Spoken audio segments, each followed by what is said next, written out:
আজকে প্রশ্ন তুলেছি যে 2001-এ যে ঘটনা ঘটেছে বলছেন সেটার কোনটার আওয়ামী লীগ বিচার করেছে, কোনো জবাব আমি পাইনি।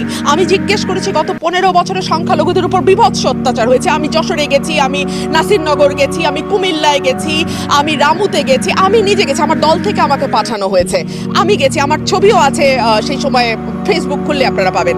আমি প্রশ্ন করেছি মাগো এই ঘটনা কারা ঘটিয়েছে। আমি দেখেছি তাদের চোখে আতঙ্ক, আমার বৃদ্ধ জেঠিমার চোখে আতঙ্ক। উনি বলছেন মা 71-ও এমন ঘটে নাই। তো এটা কাদের শাসনামলে হলো? 15 বছর কারা ছিল ক্ষমতায়? কেন একটা ঘটনারও তদন্ত হলো না? কেন একটা ঘটনারও বিচার হলো না? সেই যে রামুর থেকে আরম্ভ হলো, গত 2 বছর আগে পূজার সময় চিন্তা করে দেখেন তো কুমিল্লার ঘটনা থেকে কি ম্যাসাকার হয়ে গেল। মন্দিরে কোরআন শরীফ নাকি মসজিদে প্রতিমা, আমি জানি না। এই ঘটনা কারা ঘটায়, কি তাদের উদ্দেশ্য, কারা বেনিফিট নেয়? এগুলো সকল ঘটনার সুষ্ঠু তদন্ত করে একটা শ্বেতপত্র প্রকাশের সময় এসেছে। গত 50 বছরে যারা এই ঘটনাগুলো ঘটিয়েছে তাদের সকলের পরিচয় প্রকাশ হোক। আমি বিশ্বাস করি আমাদের যারা তরুণ সমাজ, যারা আমাদের নতুন বাংলাদেশের স্বপ্ন দেখিয়েছে, তারা বাংলাদেশে কোনো রকম কোনো বৈষম্য, আমরা আমাদের যেই বাংলাদেশটা আগামীতে দেখতে চাই সেটা নিয়ে মূলত আলোচনা হয়েছে। আমরা একটি বৈষম্য বিরোধী বাংলাদেশ দেখতে চাই। এই বাংলাদেশে কোনো ধর্মের ভিত্তিতে, কোনো জাতিগত সংখ্যালঘুর ভিত্তিতে, কোনো লিঙ্গের ভিত্তিতে কোনো রকম কোনো বৈষম্য হবে না। এটা সকলের বাংলাদেশ, এটা আমাদের বাংলাদেশ, এবং এই বাংলাদেশটা আমাদেরকেই তৈরি করতে হবে।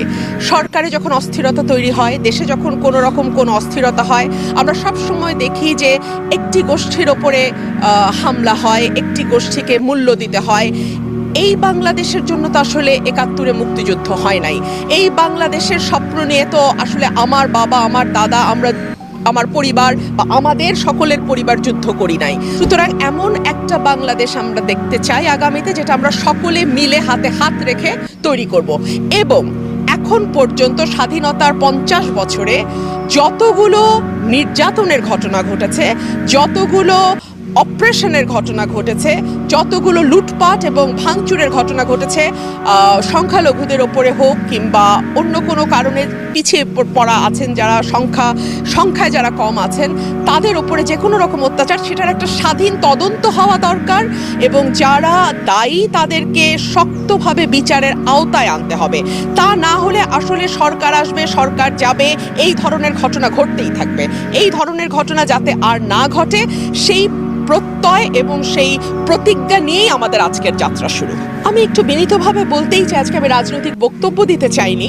আমি সম্প্রীতির কথা বলতে চেয়েছিলাম, আগামী বাংলাদেশের কথা বলতে চেয়েছিলাম, কিন্তু যেহেতু আপনি প্রশ্ন তুললেন, আমি বলতেই চাই এই যে 2001-এর কথা বলেন কিংবা 2024-এর কথা বলেন, এটার উপকারভোগী বা বেনিফিশিয়ারি কারা? এটাকে রাজনীতিতে কারা বারবার জাতীয় এবং আন্তর্জাতিক অঙ্গনে ব্যবহার করছে? কাদের বিরুদ্ধে ব্যবহার করছে? আওয়ামী লীগ ব্যবহার করছে তার প্রতিপক্ষ রাজনৈতিক দল বিএনপি, জামাত সহ অন্যান্য যে রাজনৈতিক দলগুলো আছে তাদের বিরুদ্ধে।